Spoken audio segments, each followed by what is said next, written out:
Une nouvelle émission pour Laurence Boccolini? Depuis le début de sa carrière, l'animatrice enchaîne les plateaux de télévision. Pendant 15 ans, c'est Nagui qui a présenté l'émission Tout le monde veut prendre sa place, sur France 2. Après avoir annoncé il y a quelques semaines, sa décision de quitter le jeu, avouant ne plus avoir l'appétit, la grinta comme on dit dans le foot, de nombreuses rumeurs indiquant que Laurence Boccolini pourrait prendre la relève ont vu le jour.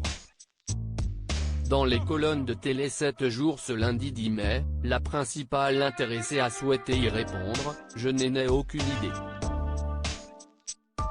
dit-elle d'abord avant d'évoquer son amitié avec l'animateur, « Je connais Nagui depuis que l'on a 20 ans. On s'apprécie, on se respecte ». L'animatrice de 58 ans avoue toutefois avoir fait des essais, mais je n'étais pas la seule. Je sais que les équipes de France Télévisions travaillent à cela. Et ils prendront leurs décisions, affirme-t-elle avant de conclure, c'est une très belle émission. Les téléspectateurs devront faire preuve d'encore un peu de patience avant de découvrir qui succédera à Nagui. Alors que sa participation à l'émission n'est pas confirmée, Laurence Boccolini sera à l'affiche de l'Eurovision pour la demi-finale qu'elle animera. Un rêve de petite fille pour l'animatrice, qui affirme avoir toujours été active pour l'Eurovision. Alors qu'elle avoue que la télévision m'est tombée dessus par hasard, quand j'avais 40 ans, Laurence Boccolini est ravie de pouvoir présenter le programme phare. Je regardais religieusement l'Eurovision avec mes parents, ce sont des souvenirs très vifs. J'ai toujours aimé ce télécrochet, même à une époque où tout le monde trouvait cela ringard, lance-t-elle. Le 22 mai prochain, lors de la finale, elle pourra compter sur son ami, Stéphane Bern. On s'entend très bien. Stéphane et moi, on se fait rire mutuellement donc on va mettre un peu d'humour et de légèreté, affirme-t-elle.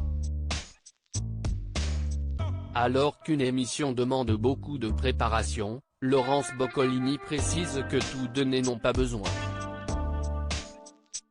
Nous n'avons pas de plan concernant le fonctionnement de notre duo. De toute façon, on doit avoir 14 secondes pour parler, entre la diffusion de la carte postale du pays et le début de la chanson.